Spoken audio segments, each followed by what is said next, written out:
उपस्थित धर्म प्रेमी, श्रद्धावान, जिज्ञासु भाइयों तथा सुशील बहनों, ये दिन हमारे जप के हैं, मन को उत्साह से भरने वाले हैं और चारों तरफ से आनंद निर्माण करने वाले ये दिन आए हैं। खास करके दैविक शक्ति का हमारे जीवन में प्रवेश कैसे हो सकता है, इसका अनुभव लेना है। तो ये 9 दिन बड़े महत्व के हैं। जो एकाग्र चित्त से नवकार मंत्र की माला फिरता है उसको अनुभव आता है। जो तपश्चर्या करता है, आंबिल करता है, ध्यान करता है, उसको भी अनुभव आता है। और अपने आप वातावरण ही एक ऐसा बन जाता है कि अपने आप ऐसा लगता है कुछ अच्छा करे, कुछ अच्छा करे। और अच्छा करने के लिए हमारी बहनें बड़े उत्साह के साथ भक्तामर के संपुट में समय पे पहुंच जाती है और भक्तामर के संपुट पे पूरा साथ देती है। भगवानों, आज हमारा दैविक शक्ति का चौथा दिन है ना, चौथा दिन है। या देवी सर्वभूतेषु बुद्धि रूपेण संस्थिता, या देवी सर्वभूतेषु बुद्धि रूपेण संस्थिता, नमस्तस्यै नमस्तस्यै नमस्तस्यै नमो नमः। बुद्धि के रूप में दैविक शक्ति हमारे जीवन में प्रवेश करती है तब अलग प्रकार का अनुभव आता है। बीरबल की अपनी बुद्धि थी, अभय कुमार की अपनी बुद्धि थी और बुद्धि के बल पर उन्होंने कई परीक्षाएं पास की और यश मिलाया। भगवानों, बुद्धि भी हमारे जिंदगी का बहुत बड़ा हिस्सा है। जिसकी बुद्धि काम करती है, एक स्थान की जगह 4 काम करती है, वो आदमी हमेशा सफल होता है। और जो एक की जगह आधा भी काम नहीं करती, वो हमेशा फेल होता है। भगवानों, बुद्धि भी 4 प्रकार की होती है। हमारे नंदी सूत्र के अंदर 4 प्रकार की बुद्धि बताई है। पहली बुद्धि होती है वैनयी की बुद्धि, जो बड़ों का सम्मान करते हैं, बड़ों का मान रखते हैं, बड़ों के शब्दों का बराबर उपयोग करते हैं। ऐसे लोगों के पास वैनयी की बुद्धि आ जाती, विनय कर करके ऐसी बुद्धि निर्माण जो होती है। हमारे गौतम स्वामी जी को 28 प्रकार की शक्तियाँ प्राप्त हो गई खाली विनय के कारण।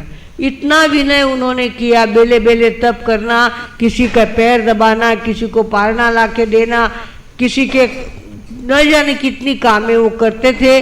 और विनय के कारण से उनके पास 28 प्रकार की उपलब्धियाँ प्राप्त हो गई थी। एक अंगूठा रखो, चाहे जितना अंदर से निकालो, कभी खुदता नहीं था। अक्षीण महानस नाम की लब्धि उनको प्राप्त हो गई थी। खाली अंगूठा उनका दूध में रहता और 150 लोगों का पालना कराया, 1500 लोगों का 1500 लोगों का पालना कराया। खाली अंगूठा अपना उसमें रख दिया, शक्ति उनके अंदर में थी। ऐसे हमारे आचार्य भगवान के पास भी बहुत शक्ति थी। 200 लोगों का खाना बनाते थे और आ जाती थी 4 बसें। गुरुदेव, अब 4 बस आएगी है और आप लाटे तो 200 लोगों को खानो खाए, कई चिंता मत करो, सगो ठीक हो जाए। बराबर सारे लोग खाना खा के जाते थे और कभी बर्तन खाली हुए नहीं। गुरुदेव की भी अपनी एक शक्ति थी, उनका भी अपना एक प्रभाव था। भगवानों, जो साधना करता है उसको अपने आप शक्ति प्राप्त होती है। गुरुदेव ने तो पहले से ईमानदारी की साधना करी थी। दूसरी बात, कभी उन्होंने वस्तु का अविवेक नहीं किया। छोटी सी पेंसिल होती है, उतनी पेंसिल संभाल के रखते थे। नई पेंसिल, उनके पास इतने सारे श्रावक होते थे, चाहे जितनी पेंसिलें ला के दे सकते थे उनको, पर इतनी सी वह छोटी पेंसिल, वह छोटी पेंसिल, उतनी पेंसिल से वो विवेक कर रखते थे और वस्तु का संग्रह नहीं करते थे। भगवानों, जो इस तरह से अपने जीवन में सावचेत होकर के रहता है, उसके अंदर शक्तियों का उद्दीपन होता है, शक्तियाँ जागृत होती है और वो शक्तियाँ समय समय पे हमें भी अनुभव में आती है। भगवानों, इस तरह से विनय के कारण से वैनयी की बुद्धि प्राप्ति होती है। उसके बाद एक बुद्धि होती है औत्पातिक की बुद्धि। औत्पातिक की बुद्धि अचानक, कोई प्लानिंग नहीं, कुछ सिखाया हुआ नहीं, कोई किताब में पढ़ा हुआ नहीं, पर समय आने के बाद एकदम से स्फुरित हो जाता है। ये काम करने जैसा है, ये काम करने जैसा है। हमारे श्रेणिक राजा ने चारों तरफ समाचार दिए थे और ख़ास तौर पर नंदा नाम की उनकी जो सौभाग्यवती थी, उसके बेटे को वहाँ जो छोटा गांव था वहाँ रखा हुआ था और वहाँ तक समाचार भेजा कि कुएं में अंगूठी डाली हुई है, कुएं में अंगूठी डाली हुई है और उसको पानी दिए बिना, कुआं कैसा है, बिना पानी का कुआं है, पर वो अंगूठी निकाल के दिखाएगा, उसको हम प्रधानमंत्री बनाएंगे। अभय कुमार श्रेणिक राजा का बेटा था और उसने देखा कि पिताजी ने ऐसी शर्त लगाई है, कुएं के अंदर अंगूठी डाली, कुआं कितना ऊंडा, उसके अंदर पानी नहीं, कैसे निकालेंगे। पर उनके दिमाग में बात आई, उन्होंने क्या कर दिया, उस अंगूठी के ऊपर गोबर फेंक दिया, गोबर फेंक दिया, वो सूखने दिया और सूखने के बाद उसके अंदर पानी डाला, तरंगती हुई वो गोबरी क्या हो गई, ऊपर आ गई। उसको निकाल लिया और अंगूठी जा करके राजा को दे दी। भगवानों, इस तरह से राजा ने अभय कुमार को मंत्री बनाया था, बुद्धि के बल से वे मंत्री बने थे। ऐसी कई बातें अभय कुमार की है। श्रेणिक राजा की बहुत सारी बातें सुनते हैं तब पता चलता है। एक बुद्धि होती कौन सी, औत्पाती की बुद्धि। ये तो किताब में थोड़ी लिखा हुआ था कि ऐसा गोबर फेंकना, ऐसा सूखने देना, फिर वो गोबर आ जाएगा ऊपर, तब अंगूठी निकाल लेना, कि लिखा हुआ नहीं था। पर औत्पाती बुद्धि इसको कहते हैं। अचानक दिमाग में कोई बात आ जाती है। एक बुद्धि होती कार्मिक की बुद्धि। कार्मिक की बुद्धि, काम करते करते करते हमारी बहनों का हाथ ऐसा रोटियों में बैठ जाता है, फटाफट फटाफट फटाफट। नहीं तो आजकल की लड़कियों को गोल रोटी बटना नहीं आता, और हमारी बहनें तो ऐसा बेलन फिराती है और रोटी तैयार हो जाती है। कार्मिक की बुद्धि, रोज रोज रसोई कर करके और आटा गूंद के ऐसी बुद्धि हो गई है कि चाहे जितनी रोटियां आप बना सकती हो। कार्मिक की बुद्धि होती है। और एक बुद्धि होती है परिणामी की बुद्धि। परिणामी की बुद्धि यानी अनुभव के कारण से परिणाम समय पे जैसे चाहिए वैसे परिणाम निर्माण होते हैं, और परिणाम जैसे होते हैं वैसा काम बनता है। भगवानों, हमारे यहाँ पे नंदी सूत्र के अंदर 4 प्रकार की बुद्धियाँ भगवान महावीर ने बताई हुई है। इस तरह से या देवी सर्वभूतेषु बुद्धि रूपेण संस्थिता नमस्तस्यै नमस्तस्यै नमस्तस्यै नमो नमः। बुद्धि को नमस्कार किया है। आंतरिक शक्ति है, बुद्धि भी आंतरिक शक्ति है, और वो शक्ति जागृत होने के लिए तप जप और संयम की साधना बहुत जरूरी होती है। ये दिनों हमारे आंबिल व्रत करने के दिन आए हैं। आज चौथा दिन है और 7वें दिन हमको क्या करना है, आंबिल की शुरुआत करनी है। उसके लिए कहा हुआ है, कुवार सुद सातम से आंबिल सविधि लिया है धार, जपे जाप नव पद का दोनों पूर्व विधि अनुसार हो श्री पालन बोलेश्वर समर्या परमेष्टि नव पद प्रेम से श्री पालन नरेश्वर समर्या परमेष्टि नव पद प्रेम से।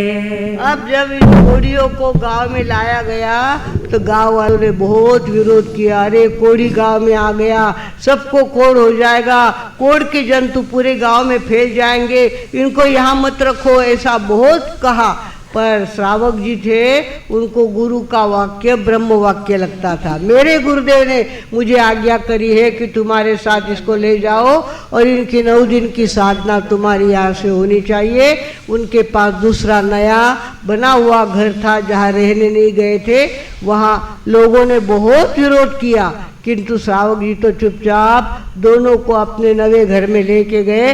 वहाँ उनको बैठा दिया और कहा कि 12 बजे आम्बिल का भोजन मैं तुम्हारे लिए थाली में परोस कर भेज दिया करूँगा। इस तरह से अब वो दोनों अंदर नए घर में तो चले गए और वहाँ गुरुदेव का आदेश था कि जप करना है, तप करना है और जप करना है। आम्बिल का व्रत तो उन्होंने धारण कर लिया। पहले चाय दूध का रिवाज भी नहीं था और इनको तो बिल्कुल आदत नहीं थी। चाय दूध के बिना 12 कहाँ बज गए पता नहीं चला। दोनों इस तरह से ध्यान में बैठ गए, इस तरह से गहरे उतरते गए। आप अगर एकाग्रता की साधना करने की कोशिश करो तो महसूस करेंगे कि अंदर से कुछ स्पंदन हो रहे हैं, अंदर से रिस्पांस मिल रहा है। एकाग्र बनो, निर्विचार बनो, अपने आप अंदर से रिस्पांस मिलता है और महसूस होता है कि अंतर की आत्मा स्पंदित हो रही है। ऐसा अनुभव आता है। हमारा भी रात को नींद उठ जाती है, 2 बजे 2:30 बजे नींद खुल गई, उठ के बैठ जाते हैं और आग ढकते हैं। विचारों का तो काम ही नहीं, हमारे पास कोई राजकारण नहीं, अर्थकारण नहीं, फालतू की झंझटें नहीं। हम तो वर्तमान में टिकते हैं और अंदर का अनुभव ऐसा महसूस होता है कि कहाँ आधा घंटा चला गया पता भी नहीं चलता। भगवानों, इस तरह से दोनों क्या करने लग गए, गुरुदेव का ब्रह्म वाक्य समझकर ध्यान करने लग गए। ध्यान उनका लगने लग गया और इस तरह से अंतर में उतर जाते वो कि कहाँ उनका जप पूरा हुआ और कब हमने ध्यान की गहराई नापी, उनको ध्यान ही नहीं आता। उनका रात दिन कहाँ चला जाता उनको पता नहीं चलता। इस तरह से उनकी उत्कृष्ट परिणाम से जो साधना थी, आम्बिल की साधना और नवकार मंत्र की साधना, दोनों साधना उनके जीवन में चल रही थी। और देखते देखते क्या हो गया, पहले आम्बिल जली रोग जड़, दूजे भाव जाया। इमानुक्रम से नवे में आम्बिल हुई कंचन वरणी काया हो, श्री पालन ईश्वर समर्या परमेष्टि नव पद प्रेम से, श्री पालन नरेश्वर समर्या परमेष्टि नव पद प्रेम। कोढ़ के कारण उनके शरीर के अंदर क्या हो गए थे, जख्म हो गए थे और ऐसे ऊंडे ऊंडे जख्म हो गए थे। पहला आम्बिल उन्होंने इतना उत्कृष्ट परिणाम से किया, पूरा ध्यान और पूरे जप के साथ। कहा 24 घंटे गए उनको पता भी नहीं चला। बहुत कम नींद ली और ज़्यादा से ज़्यादा धर्म ध्यान किया तो पहले ही दिन उनकी रोग की जड़ क्या हो गई, खत्म हो गई। रोग जो बढ़ता था धीरे धीरे धीरे तिल तिल करके बढ़ रहा था, वो वही रुक गया। दूसरे दिन देखा कि जख्म जो इतने ऊंडे थे वो छोटे हो गए हैं, भरने लग गई जख्मन। तीसरे दिन और जख्म भरी, चौथे दिन और जख्म भरी और ऐसे करते करते 8वें दिन तो उनके जख्म के ऊपर खपली आ गई। 8वें दिन उनके जख्म के ऊपर खपली आ गई और 9वें दिन तो ऐसे जैसे कपड़ा बाजू में करते हैं इस तरह से वो खपली निकाली और देखा अंदर से इतना सुंदर उनका कलर बन गया था।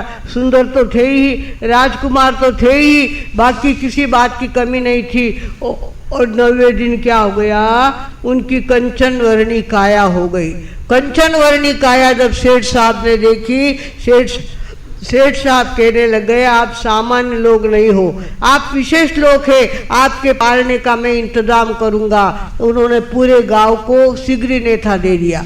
पूरे गांव को बुलाया, हमारे घर विशेष मेहमान आए हैं और उनके 9 दिन के उपवास का पालना है, उस पालने में आपको भी हाजिर होना है। सबको वहाँ पालने के लिए बुलाया और लोगों ने देखा, अरे इस आदमी को हमने देखा था, कोढ़ी देखा था, इसके शरीर से पस और खून गिर रहा था और 9 दिन के अंदर इतना अच्छा हो गया, ये आदमी इतना चमकने लग गया, इतना इसका रूप बदल गया। ओहो, चारों तरफ इसकी चर्चा होने लग गई। वे गुरु धन्य है जिन्होंने इनको मंत्र दिया, वे गुरु धन्य है जिन्होंने इनसे तपस्या करवाई।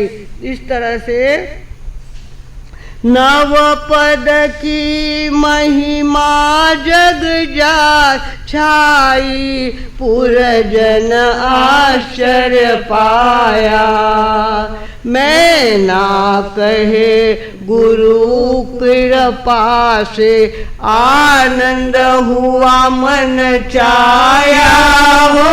श्रीपाल नरेश्वर समर्या परमेष्टि, नव पद प्रेम से। श्रीपाल नरेश्वर समर्या परमेष्टि, नव पद प्रेम से। सारे गांव के लोग दोनों पति पत्नी को देखने के लिए आने लग गए और सबने कहा, हमने अपनी आंख से देखा था, इस आदमी की काया सड़ी हुई थी, इसके हाथ में से इतना खून बह रहा था, इतना पस बह रहा था, और ये कहाँ चला गया। ऐसा होता है, ऐसा मंत्र होता है, यही मंत्र हमको चाहिए, यही धर्म हमको चाहिए। सारे गांव के लोगों ने जैन धर्म को स्वीकार किया और नमस्कार महामंत्र का स्वीकार करके उसका जप वो करने लग गए। सारे गांव में ये बात फैल गई तो वे 700 कोढ़ी भी वही थे ना, 700 कोढ़ियों को भी कोढ़ हो गया था। वे भी दौड़ते हुए उस गांव में आए और श्रीपाल जी ने तो खाली नौकार मंत्र गिनना और पानी छाटना, नौकार मंत्र गिनना और पानी छाटना, ऐसे पानी छाटते गए और लोगों का कोढ़ जाता रहा। देखते देखते 700 कोढ़ी क्या हो गए, एकदम निरोग हो गए। 700 कोढ़ियों ने कहा, धन्य है इस मंत्र को, धन्य है इस तपस्या को, धन्य है ऐसे गुरु को जिन्होंने इतना बड़ा काम हमारा कर दिया। हम रोग से ग्रसित हो गए थे, हमारे घर वाले कहते थे आप घर में रहोगे तो बाकी को भी कोढ़ हो जाएगा, इसके लिए आप तो क्या करो, बाहर ही रहो। बाहर रहते थे, अब हम घर जा कर के रह सकते हैं, अपने घर में रह सकते हैं, अपने बच्चों के साथ रह सकते हैं। इस तरह से चारों तरफ आनंद ही आनंद हो गया और सबने सोचा जिन गुरु के कारण से ये सारी बातें हुई है, उन गुरु के दर्शन के लिए हम भी आपके साथ आएंगे। सारे गांव के लोग भी उनके साथ चले और कहाँ पहुँचे, जहाँ महाराज साहब ध्यान करने के लिए बैठे हुए थे, पेड़ के नीचे बैठे हुए थे। साधु संतों को अपना घर थोड़ी होता है, वो तो जहाँ प्रासुक जगह मिलती है वहाँ साधना में बैठ जाते हैं। साधना कर रहे थे, मैना सुंदरी वहाँ पे गई, श्रीपाल वहाँ राजा वहाँ पे गया और उन्होंने उठ बैठ करके महाराज साहब को वंदना की, नमस्कार किया और वहाँ से आशीर्वाद लेकर के वापिस जा रहे थे तो क्या हो गया, श्रीपाल जी को उसकी माँ दिखने लग गई। अरे माँ तो मेरी गई थी दवा ढूंढने के लिए, मेरे लिए, मुझे कोढ़ हो गया और कोढ़ की दवा ढूंढने के लिए मेरी माँ गई थी, उसको वापस रास्ता मिला नहीं। पर अब पता चला कि जंगल में महाराज साहब विराज रहे हैं, महाराज साहब के दर्शन को जाना है। ये सोचकर मेरी माँ भी इधर आई, शायद उसने अपनी माँ को देखा। किसको देखा, एक दिन पद पंकज मुनिवर का, बंदी निज घर आता। श्रीपाल को मार्ग माही, मिली आय निज माता हो। श्रीपाल नरेश्वर समर्या परमेष्टि, नव पद प्रेम से। श्री श्रीपाल नरेश्वर समर्या परमेष्टि नव पद प्रेम से। उन्होंने देखा कि अरे मेरी माँ मुझे दिख रही है। माँ ने तो पहचाना नहीं अपने बेटे को कोड़ी छोड़ के गई थी, छोटा बच्चा छोड़ के गई थी और इतने समय तक उसको अपना रास्ता ही मिला नहीं। कहाँ मेरा बेटा होगा, कहाँ मेरा बेटा मुझे मिलेगा, यह सोचती हुई खाली महाराज साहब के निमित्त से इस जंगल में आई तो उनको क्या मिल गया, अपना बेटा मिल गया। बेटे ने माँ को पहचान लिया। माँ माँ मैं श्रीपाल हूँ, मैं श्रीपाल हूँ। अरे तू इतना बड़ा हो गया, इतना बड़ा हो गया, तेरी हाइट इतनी बढ़ गई, तेरी तबीयत इतनी अच्छी हो गई और तेरी बीमारी कहाँ चली गई? बोले मुझे गुरु मिल गए, गुरु ने मुझे मंत्र दिया, गुरु ने मुझे तप दिया और तब से मेरे रोग 9 महीने के अंदर तो मेरी बीमारी 9 दिन के अंदर मेरी बीमारी चली गई। इस तरह से माँ बेटे का वहाँ मिलन हुआ। तो माँ ने पूछा ये कौन है तुम्हारे साथ? मैना सुंदरी तो बाद में मिली थी। मैना ये कौन है? तो श्रीपाल जी ने कहा माँ ये तुम्हारी बहू है।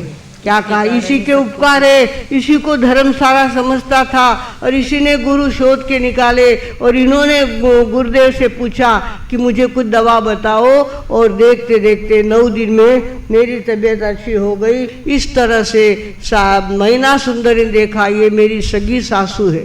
मेरे पति कह रहे हैं यानी मेरी सगी सासू है। उसने पल्ला अपना आगे लिया और सासू के पैर छुए, पगे लागी। सासू के क्या हो गई?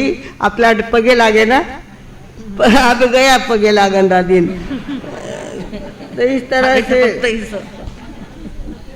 इस तरह से वो अपने सासू के पैर छुए उसने और सासू को ये दिया, धन्यवाद दिया। सासू ने कहा बेटा तू हमारे घर में क्या आई?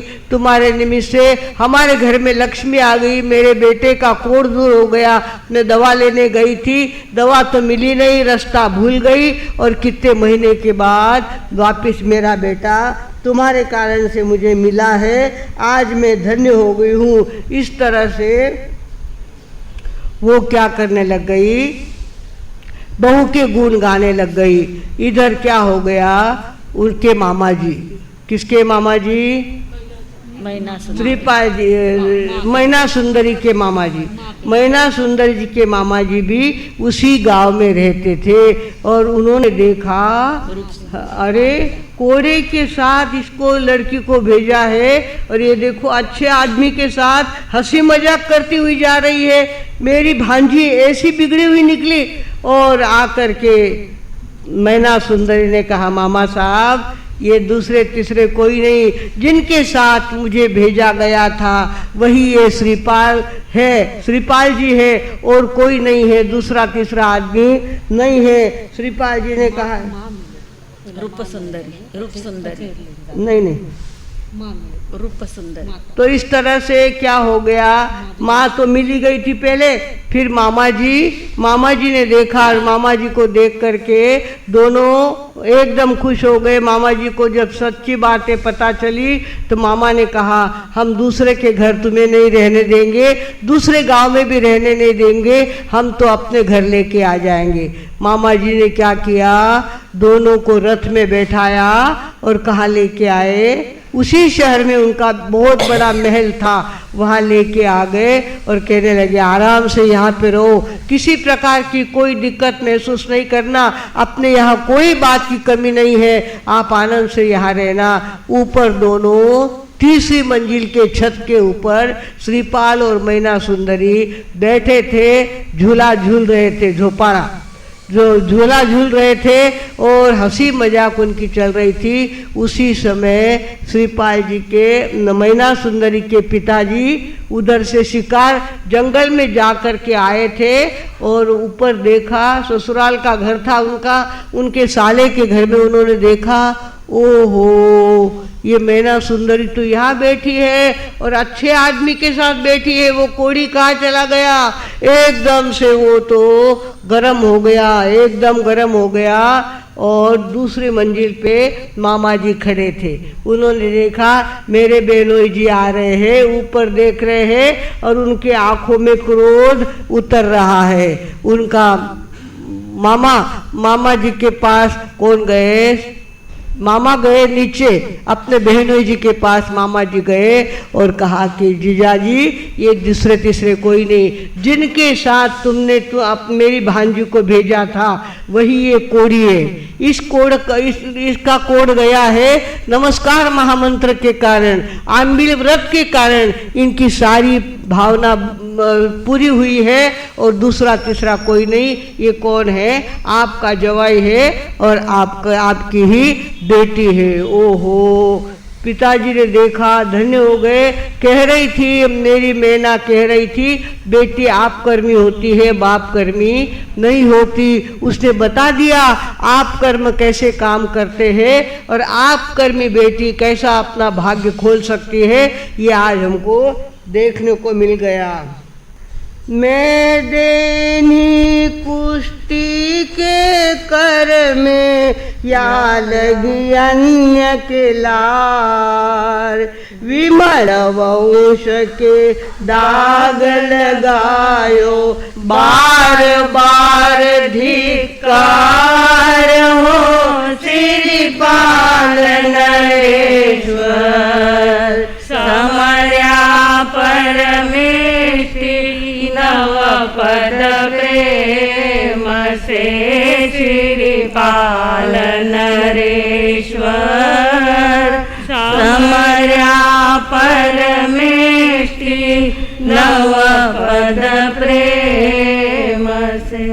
जब उनके साले पुण्यपाल ने ये सारी बातें सुनी तो अपने बहनोई जी के पास आकर के सारा विगत उन्होंने सुनाया। मैं भी पहले ऐसे ही गुस्सा में आ गया था, पर ये सच्ची बात है, इनको गुरु मिले हैं, मंत्र मिला है और तप मिला है, जिस कारण से इनकी कंचन वर्णी काया हो गई है। राजा तो आँख फटी के फटी रह गई। अरे बाप रे, मैंने कोड़ी के साथ इसको दी थी, कितने क्रोध में आकर के दी थी और ये इतनी अच्छी हो गई। अब इसको यहाँ नहीं रहूंगी, यहाँ नहीं रखूंगा, मैं कहाँ ले जाऊंगा? अपने महल में ले जाऊंगा, अपने घर ले जाऊंगा। जिस बेटी का मैंने अपमान किया था अब उसका सम्मान करूंगा। जिस जवाई को मैंने कोड़ी समझा था अब उसका मैं लाड़ प्यार करूंगा। इस तरह से श्रीपाल जी के, मैना सुंदरी के पिताजी के मन में भावना जागरूक हुई और उन्होंने कहा कल धूमधाम के साथ मैं अपने बेटे जवाई को, तब तो शादी हुई थी, कोड़ी के साथ मेरे बेटी को भेजा था मैंने और किसी को साथ में नहीं जाने दिया। 1 तोला सोना भी मैंने उसके पास रखा नहीं था, शरीर के कपड़ों के साथ उसको भेजा था। अब सारी कसर अब निकालूंगा और मेरे बेटी के और जवाई के लाड़ प्यार करूंगा। इस तरह का संकल्प करके श्रीपा मैना सुंदरी के पिताजी क्या होने लग गए, आनंदित होने लग गए और गांव में आकर के उन्होंने चारों तरफ ढिंढोरा पीट दिया है कि जिस बेटी की मैंने शादी करी थी कोड़ी के साथ, वो बेटी अब कैसी बन के आई है उसको देखने के लिए सबको आना है और इसी स्थान पर हम उसको लेने के लिए जाने वाले हैं। वहाँ सब ने इकट्ठा होना है, धूमधाम के साथ अपने बेटी जवाई को हम स्वागत करके बधाई करके लेने वाले हैं, तो सबको आना है। इस तरह का ढिंढोरा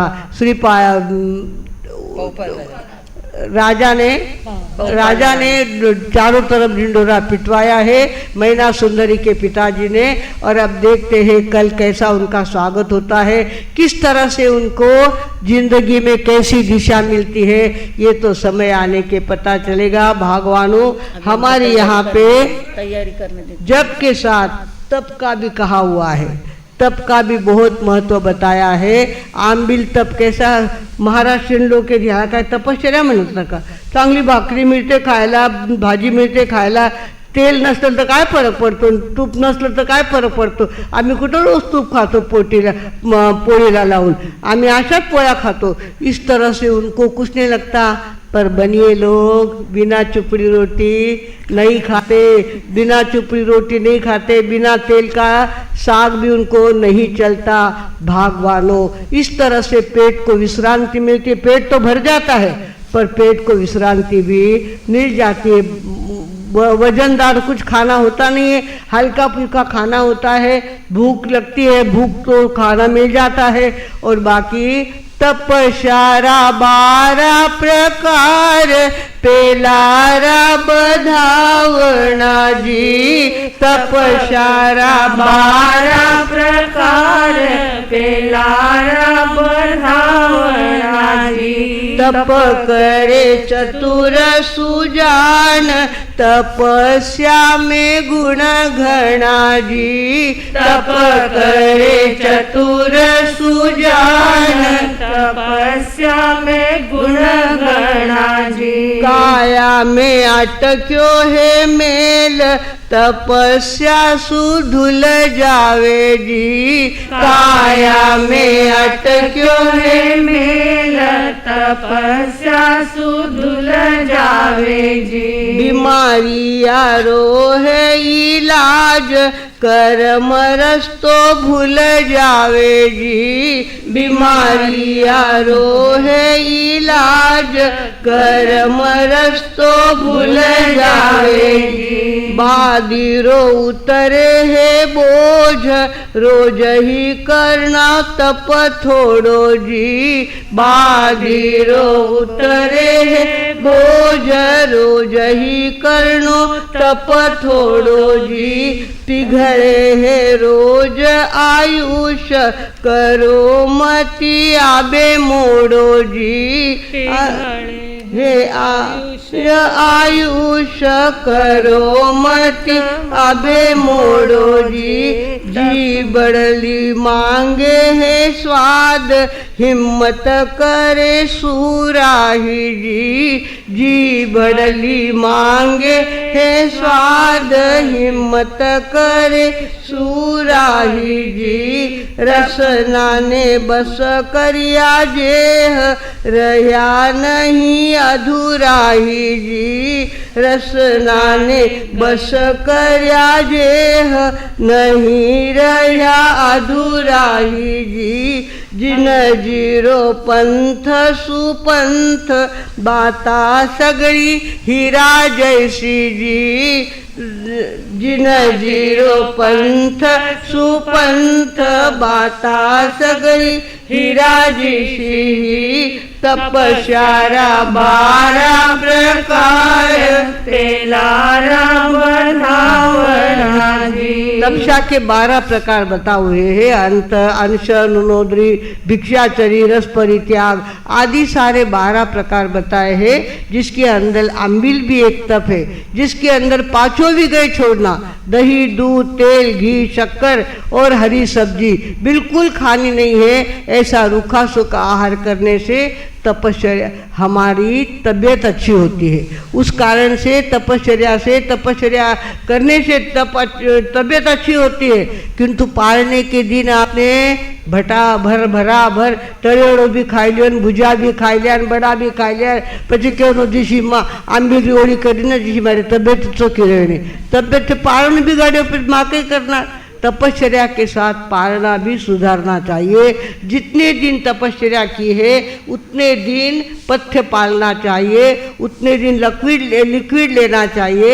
और खास करके हमारे शरीर का मेल चारों तरफ से इकट्ठा होकर के हमारे जठर में इकट्ठा हो जाता है। जब तक पेट साफ नहीं होता तब तक लिक्विड ही लेना है। मेथी का पानी, केर का पानी, मूंग का पानी, ऐसे पानी लेकर के जब पेट साफ हो जाए उसके बाद जो भी खाओगे वो आपको शरीर को लगेगा, शरीर का स्वास्थ्य आपका बढ़ेगा और आप कहेंगे कि जब से तपस्या करी है मेरी तबीयत अच्छी रहे। पर पालना सुधारो तब की बात है। पालनो नहीं सुधारे ना आखो दिन खाओ खाओ खाओ खाओ करियो, मुन्ना ने पानी सूटे तो પહેલા दिन ખાયો નહીં રહેવે, પછી दूजा दिन ખાઓ ખાઓ ખાઓ ખાओ छूटे और પછી सको पाँच पेट बिगड़ जाए। भागवानों, इस तरह से आम्बिल करने के दिन हमारे सामने आए हैं। हमने तो ऐसे आम्बिल कराए हैं, महाराष्ट्रियन लोगों के बीच में आम्बिल कराए। पहले दिन 600 आम्बिल थे। कितने? 600 आम्बिल थे। आखिरी दिन 1800 आम्बिल हुए थे। हमने हमारे संघ के लोगों ने क्या किया था, ढकल गाड़ा होता है ना, ढकल गाड़े के अंदर इतने इतने भगोले रख दिए थे। इतनी लाइन लोगों की बैठने आम्बिल वालों की थी, तो उतनों को पुरुषने का काम संघ के लोगों ने किया है। और इस तरह से हमारे यहाँ पर 1800 आम्बिल भी हुए हैं। हमारे यहाँ महाराष्ट्रियन लोग आते हैं। मैं समझा के कहती हूँ, हम पिंपलगांव बसंत में चौमासा किया था। मराठी जो काल हमने मारवाड़ी गीत गाए ना, उसका मराठी किया था हमने। मराठी गीत गाए थे जिसका उत्तर हमारा भैया भी दे नहीं सका, उसका उत्तर महाराष्ट्रीयन बुढ़ी लोगों ने दिया। बुढ़े लोगों ने उत्तर दिया, हे असं ही किती सुंदर कथा, आम्हाला कधी माहीतच नव्हती ही कथा, किती छान कथा है श्रीपाल महिना सुंदरीची। इस तरह से भगवानों, महाराष्ट्रियन लोग भी अगर सुनते हैं तो उनकी भी श्रद्धा जमती है और वे भी नवकार मंत्र का जाप करने लगते हैं। हमारे यहाँ पे पिंपलगांव के अंदर तो नवकार मंत्र के बहुत अनुभव आए लोगों को। और इस तरह से केले, एवढा मोठा मंत्र आम्ही म्हणतो, आमचं नुकसान कसं होणार? नुकसान झालंच नाही आमचं काही। त्याच्यावरून ट्रक गेली, आमचा नातू खेळत होता अंगावरून आणि त्याच्या अंगावरून ट्रक गेली। आम्हाला वाटलं आता गेला हा मुलगा, पण तो तसाची तसा बाहेर निघाला, काही त्याला झालं नाही, धक्का सुद्धा लागला नहीं। इस तरह से भगवानों, नवकार मंत्र के अनुभव महाराष्ट्रियन लोग भी लेते हैं। अपने लोगों को तो लेना ही चाहिए और मंत्र का प्रभाव बड़ा विशेष होता है। और आप अनुभव करके देखेंगे, नवकार मंत्र की एक माला फेरो शांति के साथ बैठे थे, तब मन उद्वेग से भरा हुआ था। नवकार मंत्र का जाप पूरा हुआ, माला पूरी हुई और शांत लगने लग गया, अच्छा लगने लग गया, बहुत सुकून लगने लग गया। अब आप महसूस करना, यहाँ जाप कर रहे हो, जाप करते समय एकाग्र चित्त से जाप करो, दूसरे विचार नहीं लाने देना, नवकार मंत्र में ही अपना चित्त पिरोए रखना और आप अनुभव करेंगे नवकार मंत्र का जाप करने के बाद किसी शांति हमको प्राप्त होती है। भगवानों, दिन आए हैं आम्बिल करने के और नवकार मंत्र का जाप करने के दिन आए हैं। हम जाप करेंगे, तब करेंगे और जिन शासन की सेवा में तल्लीन रहेंगे, ऐसा भी सभी संकल्प करें। अपने जिंदगी का एक अनुभव लेके देखें और अनुभव के बाद आप भी लोगों को कहेंगे, आम्ही केला, आमचा अनुभव प्राप्त झाला, आता तुम्ही पण करून बघा, तुम्हालाही अनुभव येईल। इस तरह से तुमको लगेगा भगवानों, इस तरह से अनुभव लेना अपना काम है। 9 दिन हम अपने प्रांगण में आए, आज चौथा दिन है। 7वें दिन से 7म से हमको आम्बिल करना है। रोटी तो 20 तारीख ने शुरू और 28 तारीख ने एंड है। 20 तारीख को शुरुआत है, 28 तारीख को एंड है अम्बिल की होली का।